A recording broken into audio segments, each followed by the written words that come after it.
Working people were forced into political and social apartheid during the wars, which incidentally they also had to fight.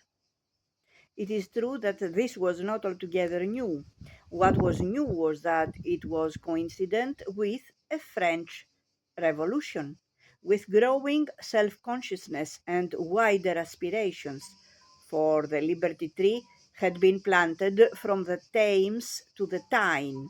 with a rise in population in which the sheer sense of numbers in London and in the industrial districts became more impressive from year to year,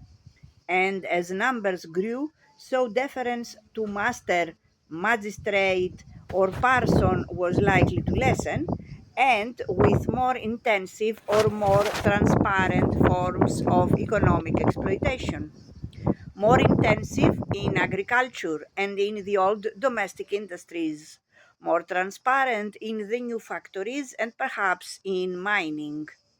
In agriculture, the years between 1760 and 1820 are the years of wholesale enclosure, in which, in village after village, common rights are lost, and the landless and, in the south, pauperized laborer is left to support the tenant farmer, the landowner, and the tithes of the church.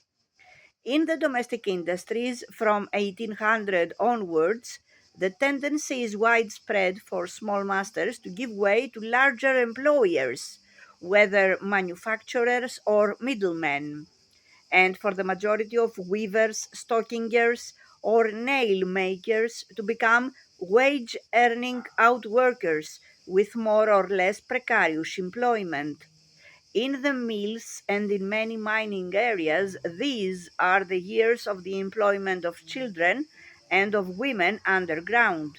And the large scale enterprise, the factory system with its new discipline, the mill communities, where the manufacturer not only made riches out of the labor of the hands, but could be seen to make riches in one generation, all contributed to the transparency of the process of exploitation and to the social and cultural cohesion of the exploited. We can now see something of the truly catastrophic nature of the Industrial Revolution, as well as some of the reasons why the English working class took form in these years.